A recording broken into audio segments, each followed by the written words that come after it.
In June 2014, BNP Paribas, France's largest bank, pleaded guilty to violating U.S. sanctions and agreed to pay nearly $9 billion in penalties. The transactions in question involved Sudan, Cuba, and Iran. They were conducted in euros. They were processed through European offices. They involved non-American counterparties. And yet the United States had full jurisdiction to impose one of the largest financial penalties in history. How was that possible? Because the transactions were denominated in US dollars. And that single fact, the currency used, was enough to bring the entire weight of American regulatory authority to bear on a French bank operating on the other side of the Atlantic. That case didn't just reveal how sanctions work. It revealed something more fundamental about how the global financial system is structured, and who controls access to it.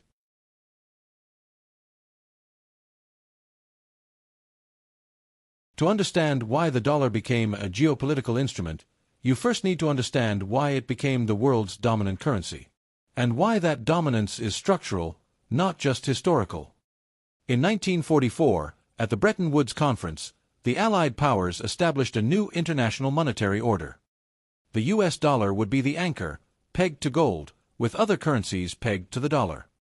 The United States, which held the majority of the world's gold reserves and emerged from World War II as the dominant industrial power, became the financial center of the global system. In 1971, President Nixon ended the dollar's convertibility to gold. The Bretton Woods system technically collapsed. But something unexpected happened. Dollar dominance deepened rather than faded.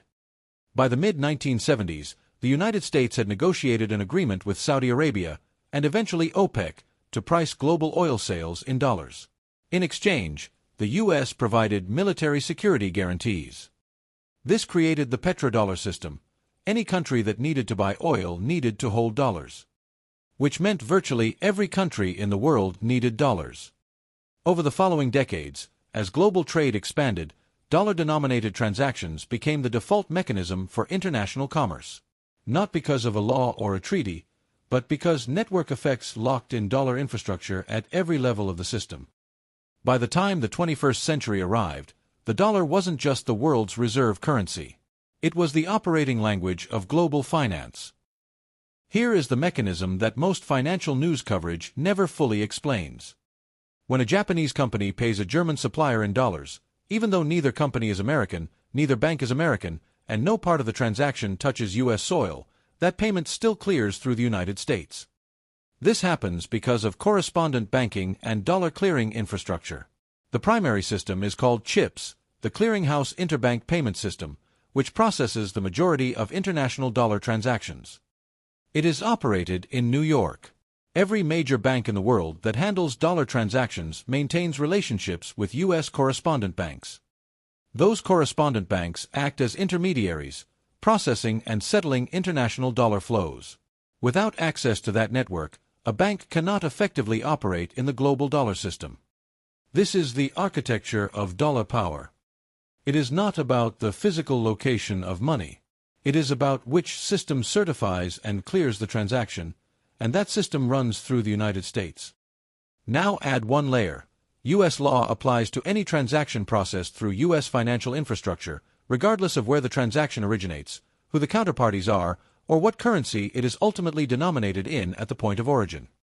That is how a French bank conducting European transactions in euros involving non-American parties still fell under U.S. jurisdiction.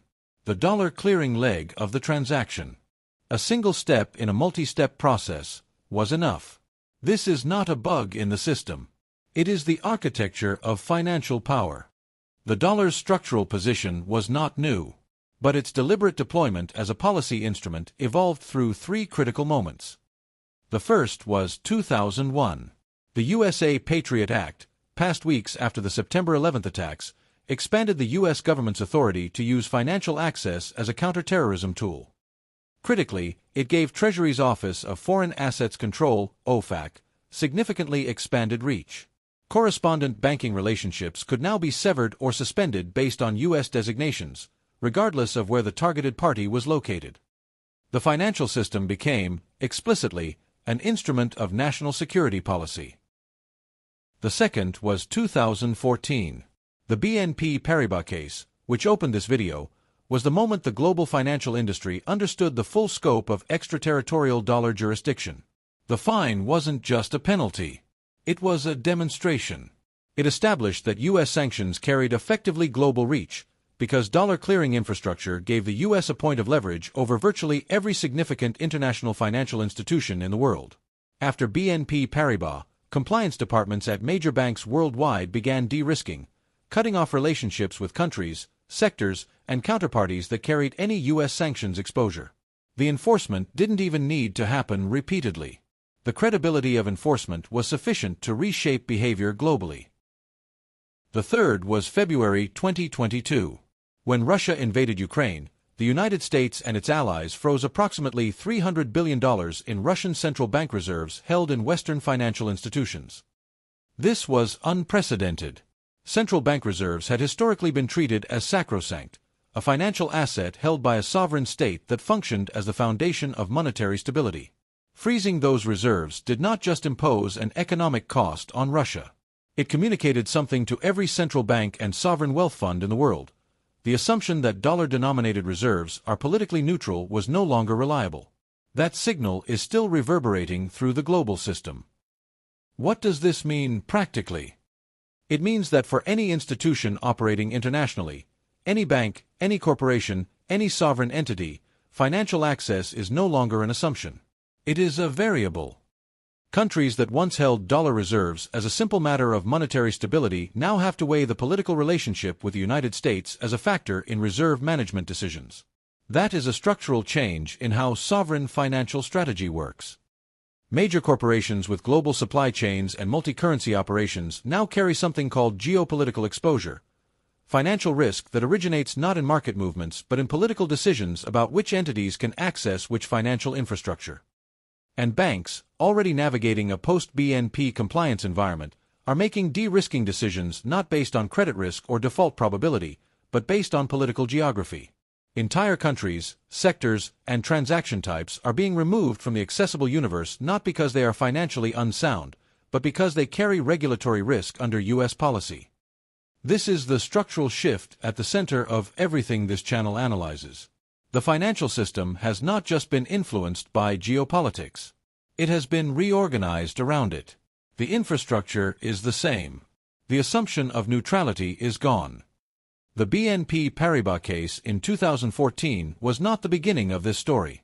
And the freezing of Russian reserves in 2022 was not the end of it. Both were visible points in a longer structural transformation, one that this channel traces across sanctions architecture, reserve currency drift, dual financial rails, and the gradual erosion of the assumption that finance operates outside politics.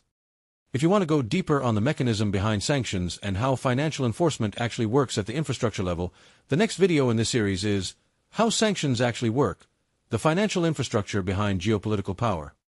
If you're ready for the full analytical framework, the playlist, The Age of Financial Statecraft, builds the argument episode by episode, from the foundational logic to the operational implications for institutions, corporations, and policymakers operating in this environment today. The book, The Age of Financial Statecraft, is published and available now on Kindle and Google Play. It extends the framework beyond what any single video can carry. The full architecture, the case studies, and the institutional implications in one analytical structure. Subscribe if this kind of structural thinking is what you're looking for. And if you found this useful, share it with someone who still thinks financial infrastructure is neutral.